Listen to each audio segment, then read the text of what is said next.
Prévoyance, épargne, retraite.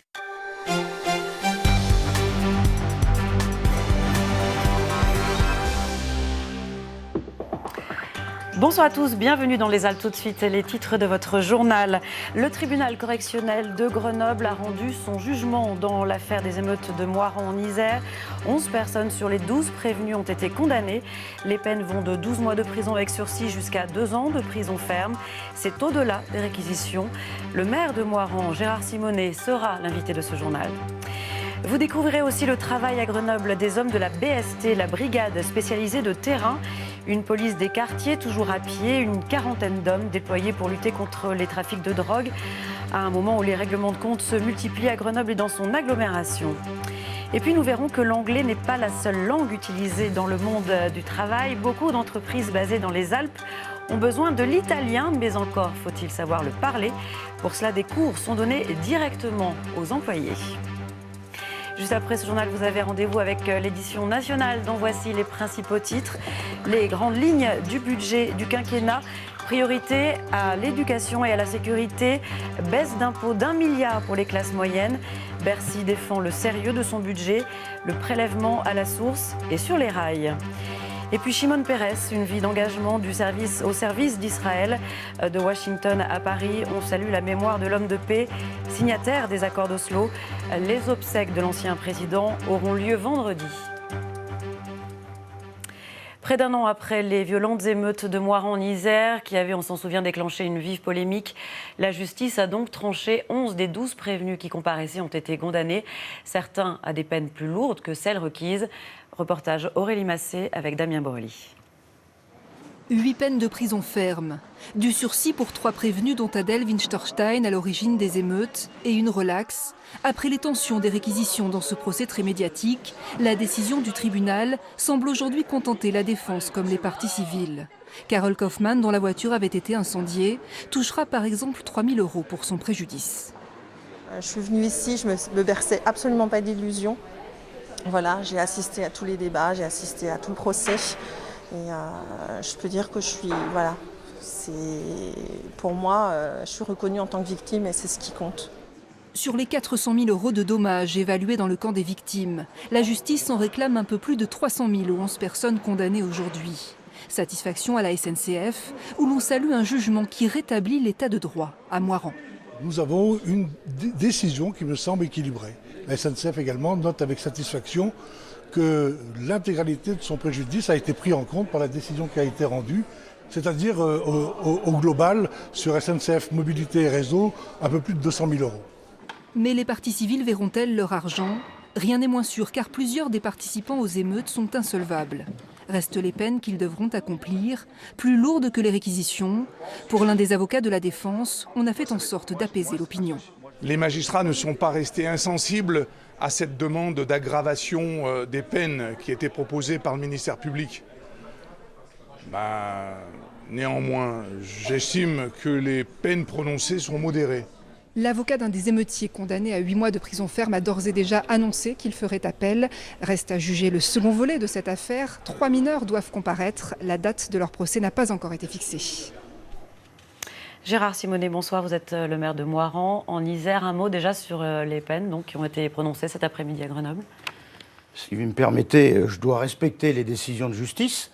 Les décisions de justice sont faites pour être respectées, qu'on soit élu, qu'on soit maire, qu'on soit émeutier ou qu'on soit simple citoyen. Moi, je pense que justice a été rendue. Et c'est une justice à la fois qui doit convenir à la population moiranaise que je représente et qui est aussi humaine. Parce que je pense que le fait que Adèle Winstorstein ne soit pas condamnée à de la prison est une très bonne chose. L'avocat de la ville de Moirans avait qualifié en tout cas les réquisitions de gentilles, je le cite. C'était ce que vous pensiez aussi lors des réquisitions ? Je suis tout à fait d'accord avec Maître Dreyfus, qui était notre avocat, et je pense qu'encore une fois, on ne pouvait pas laisser des émeutes d'une telle intensité sans suite. Il fallait que la justice réponde fermement. La justice a répondu fermement. Alors, on l'a entendu, le préjudice s'élève à près de 400 000 €. Des parties civiles qui risquent de ne pas être remboursées. Les assurances ne prennent pas tout en charge. Certaines personnes ne sont pas solvables, en tout cas parmi les prévenus. Comment vont-ils être remboursés? Est-ce que quelque chose est prévu pour ça? Alors, Il faut quand même savoir que dans ce dossier, c'est un peu plus compliqué, hein, parce que les gros dégâts, c'est SNCF, qui a été d'ailleurs celui qui a été le plus touché. Ensuite, il y a le département. Finalement, la ville de Moirans est une des moins touchées, puisque nous, ça a été surtout de l'apport humain. Nous avons amené des personnels qui a beaucoup fait pendant ces événements. Et puis, il y a, comme je le dis souvent, toutes les personnes qui avaient leur voiture, qui ont eu leur voiture incendiée, et c'est celle-là.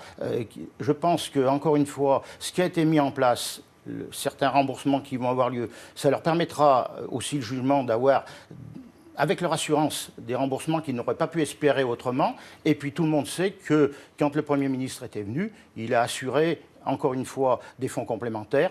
Et je peux vous dire que je veillerai à ce que ces fonds complémentaires puissent être bien utilisés. Quelle est la situation aujourd'hui avec les gens du voyage qui sont sédentaires chez vous? Est-ce que c'est apaisé? Est-ce qu'il y a encore un petit peu de... Comment ça se passe aujourd'hui? Pauline Allot, permettez-moi de vous dire que je crois que ça va être un travail de longue haleine.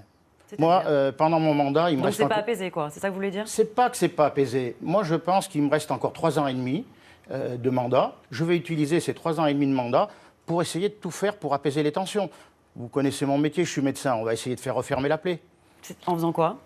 Je pense que, encore une fois, il va falloir qu'on trouve des bonnes solutions.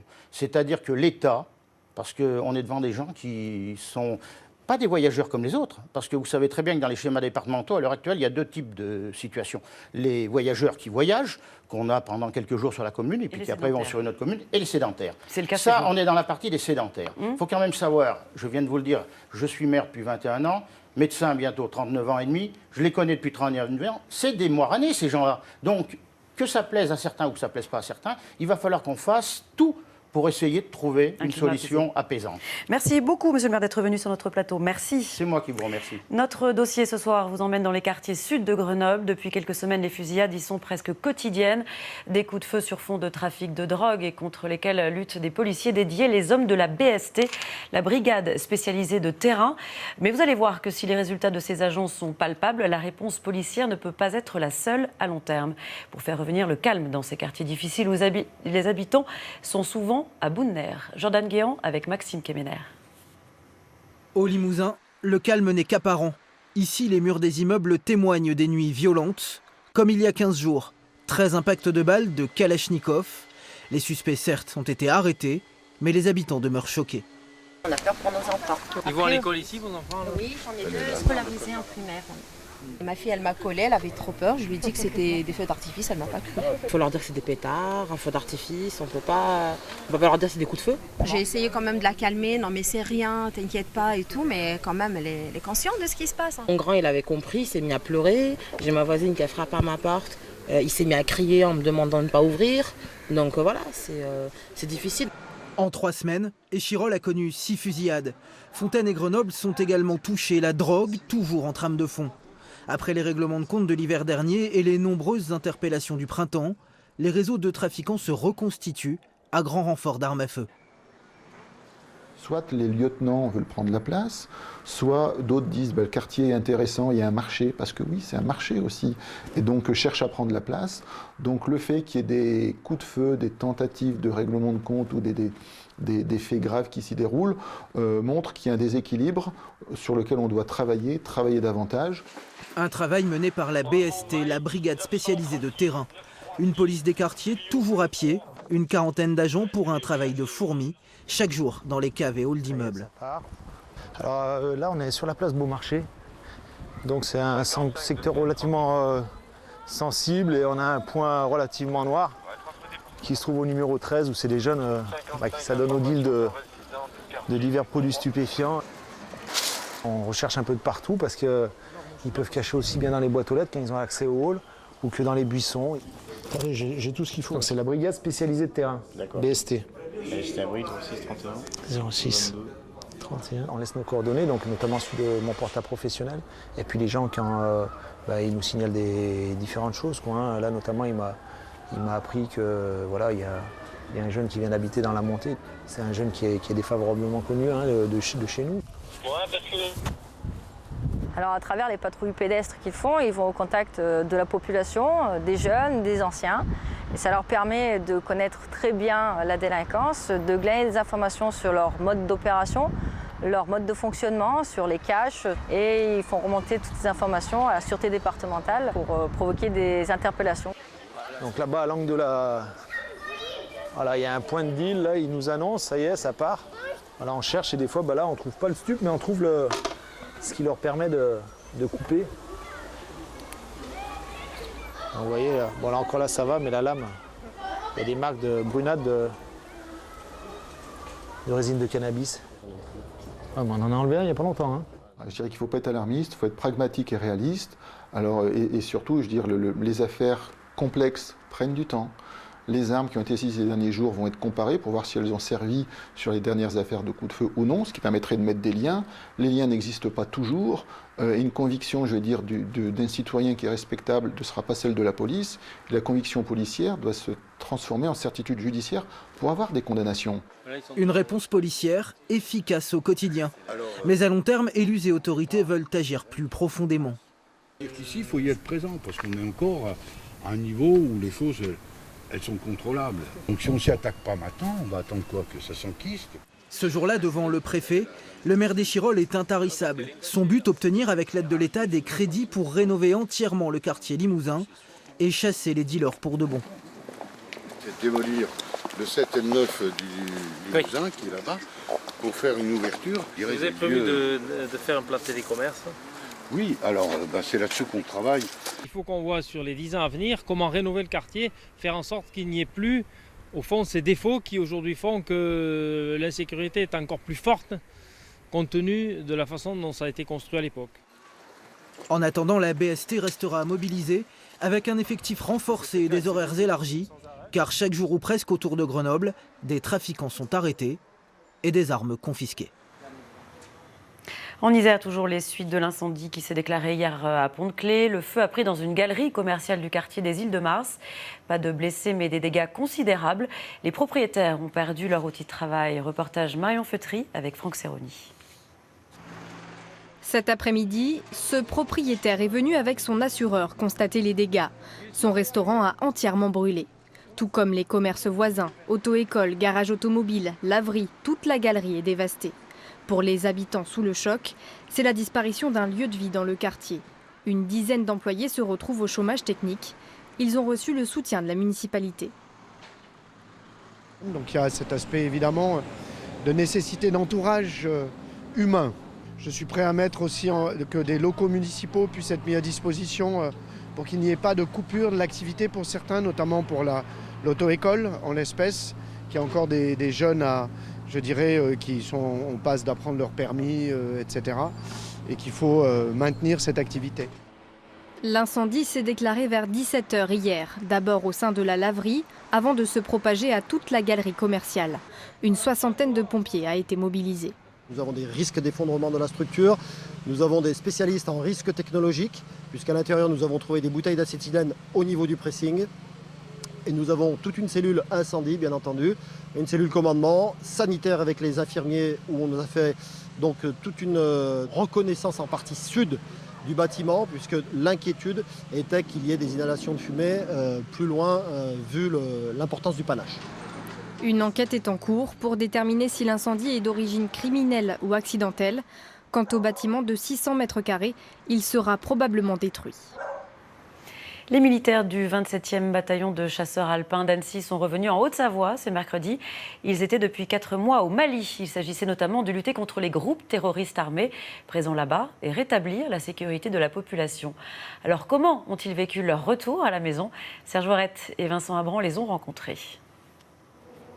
Plus que de longs discours, d'abord l'émotion des retrouvailles. Ces hommes sont partis voici 4 mois, direction 2 points chauds du Nord Mali, Gao et Tessalit. Leur mission, patrouiller dans une région désertique grande comme la France par 50 degrés à la recherche de groupes terroristes. La force Barkhane est quand même crainte des groupes armés terroristes, donc ils ne viennent pas directement au contact. Par contre, vous avez une menace mine qui est permanente, voilà, qui est vraiment dure à assumer psychologiquement, surtout pour les gens qui sont en tête des détachements. Voilà, c'est quelque chose qui est permanent pendant les 5 mois.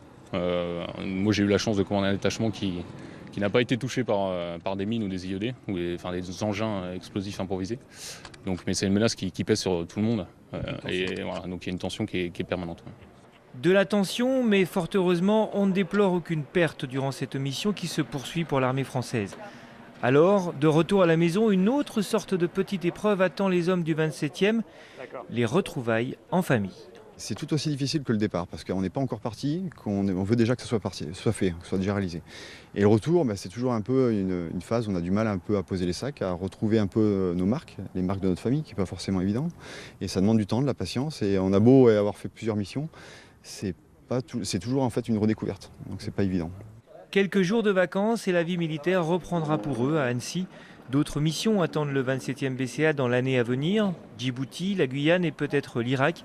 Mais avant cela, 2 compagnies seront affectées à l'opération Sentinelle dès la semaine prochaine dans la région. Ce mercredi 28 septembre marque la journée mondiale pour le droit de l'avortement, une journée choisie par l'ensemble des plannings familiaux du territoire pour lancer une campagne de sensibilisation, une façon d'alerter et de prévenir toute forme de régression de ce droit autorisé en France depuis 1975. Reportage à Grenoble de Marie Michelier et Yves-Marie Glo. Des affiches, des tracts suspendus par un fil au regard des passants.